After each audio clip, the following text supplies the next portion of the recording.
di Biduri Bulan Tarot Channel. Di readingan kali ini aku bakal reading tentang siapakah yang akan datang padamu di bulan Mei 2026 ya, untuk zodiak Capri. Karena kayak buat para Capri ya, orang lama atau orang baru Kak, mari kita cek di sini Capricorn. Kalau gitu coba langsung aja kita fokuskan dulu untuk tarik energi kamu di sini ya Capricorn. Sekali lagi.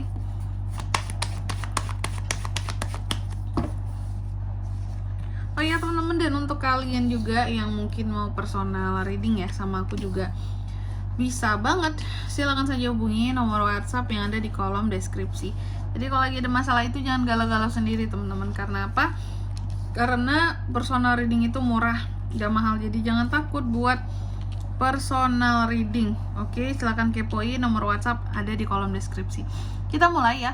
Di kartu yang pertama di sini buat energi, kita cek dulu energi seseorang yang akan datang kepada Capri ini ya. Energi utamanya dia adalah seseorang yang pernah berkonflik dengan kamu ya. Ada kesalahpahaman yang terjadi di antara kalian, dan dia adalah seseorang yang punya ambisi yang begitu besar dalam hidup ya, sama seperti Capricorn ini. Lalu yang kedua, karakter aslinya gimana nih orangnya? Karakter aslinya gimana Kak? Karakter aslinya dia seseorang yang sebenarnya apa ya, sebenarnya orang itu sangat bersyukur. Karakter aslinya dia penyayang, baik, stabil secara perasaan, tapi yang ambisinya tinggi ya, menyenangkan ya.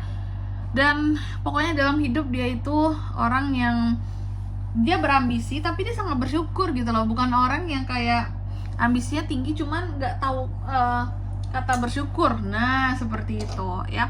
Lalu yang ketiga ini adalah status atau kondisinya saat ini Kak. Nah gini Capri, status dan kondisi dia saat ini aku melihat bahwa dia ini statusnya saat ini tuh kayak yang dalam hidupnya tuh lagi banyak ujian dan cobaan ya. Dan dia itu sedang memimpin sesuatu di sini. Apakah dia punya perusahaan Kak? Bisa jadi.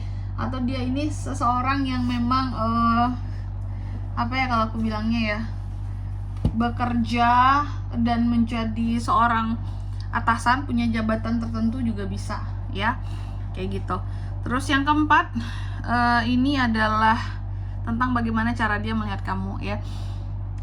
Dia melihat seorang Capri itu seperti apa ya, dia melihat kamu sebagai sosok yang penyayang, terus juga kayak orang yang selalu bisa memberikan nasihat-nasihat baik gitu loh, terbaik bagi orang lain, orang yang membutuhkan.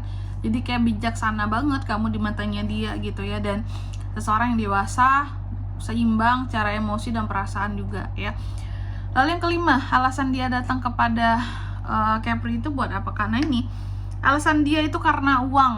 Waduh Capri kan, apalagi Capri ini biasanya terkenal uangnya ada, bagus, rezekinya bagus. Jadi ini orang yang aku lihat kayak berusaha lah gitu ya, berusaha untuk apa Kak, takutnya manfaatin doang ya.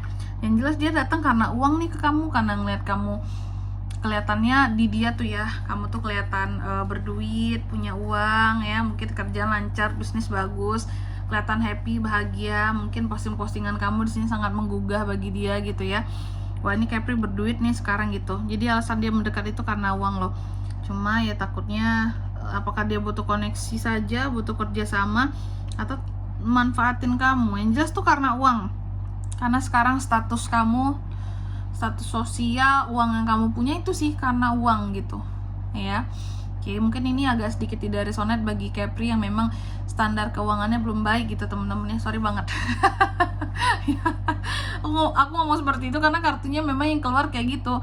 Jadi orang ini kayak targetnya adalah untuk mendekati Capri-Capri yang punya status dan kelas sosial yang bagus gitu loh ya. Apalagi yang secara keuangan bagus. Terlihat Capri ini punya rumahnya bagus, mobilnya bagus, jalan-jalan terus. Mulai dia deketin lagi Capri ini ya. Seperti itu. Ini orang masa lalu loh. Tapi kalian pernah ada konflik dulunya masalah. Apakah dia akan kembali untuk memperbaiki hubungan karena kamu kelihatan berduit sama dia? Ini catatan, ini hanya berlaku buat Capri yang berduit. Ya kalau kamu nggak berduit, nggak mungkin orang ini akan kejar gitu ya. Berarti ini Capri yang masih ini ya, banyak beban kehidupan gitu. Terus yang keenam, masa lalu yang dibawanya apa tuh Kak? Nah ini masa lalu yang dibawanya di sini adalah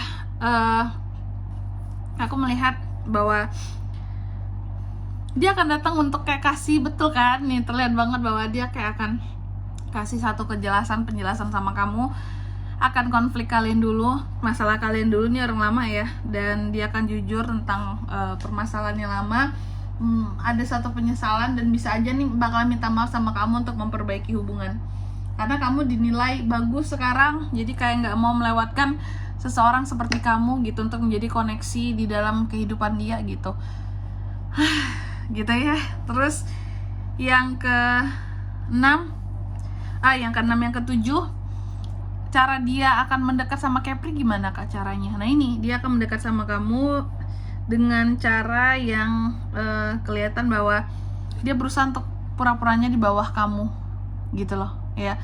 Kelihatan kayak orang yang iya aku mah nggak ada apa-apanya dibanding kamu Capri gitu, aku mah hidupku kayak gini padahal sebenarnya dia itu juga setara dengan kamu Capri ya, seperti itu. Oke, lagi-lagi notes ini berlaku buat Capri yang memang secara keuangan tuh terlihat wow gitu ya. Mungkin mobilnya bagus, rumahnya bagus Capri ini gitu, baru dipepet sama nih orang, cuma dia tuh kayak akan mendekat ke kamu dengan cara yang merendah ya. Oke. Terus di kartu yang ke-8, tantangan di antara kalian sebenarnya apa? Tantangannya adalah ini masih tentang kekecewaan ya. Kekecewaan di masa lalu, kesedihan di masa lalu itu menjadi tantangan tersendiri gitu di antara kalian, untuk apakah kalian ini akan benar-benar ikhlas melupakan semuanya dan bisa berbaikan total gitu ya. Karena kan pernah berkonflik, pernah salah paham kayak gitu ya. Terus di kartu yang ke-9, potensi hubungan ini seperti apa? Nah ini potensi hubungan ini aku lihat dia bakalan pisah sih, putus sih. Kalaupun sempat jadian akan putus, akan pisah. Karena apa? Karena ini tuh bukan sesuatu yang berdasarkan cinta, tapi berdasarkan harta dan materi. Itu yang dilihat masalahnya dari awal kan. Dan di kartu yang ke-10, pesan untuk kamu Capri, oke? Pesan untuk kamu adalah jangan sampai tertipu juga dengan nih orang itu ya. Jangan sampai tertipu, tapi jangan sampai pula kamu menikmati di sini keadaan dimana kamu yang berusaha untuk nipu dia balik gitu ya, bohong tentang kamu di sini ya. Apakah ada flexing nantinya di antara kalian berdua? Udahlah, capek. Kalau memang nggak suka langsung blacklist aja kalau dia datang kayak gitu ya. Oke. Dan di sini kalau untuk zodiaknya si dia ini dari mana Kak? Energi paling kuat ya. Ada 2 aja nih. Ada Libra dan ada Pisces, itu doang. Oke. Mungkin sampai di sini dulu ya buat readingan kali ini. Semoga resonate ya. Jika tidak resonate, berarti bacaan ini bukan untuk kamu, dan semoga bermanfaat tentunya, dan sampai jumpa di video-video selanjutnya. Bye bye. Capricorn.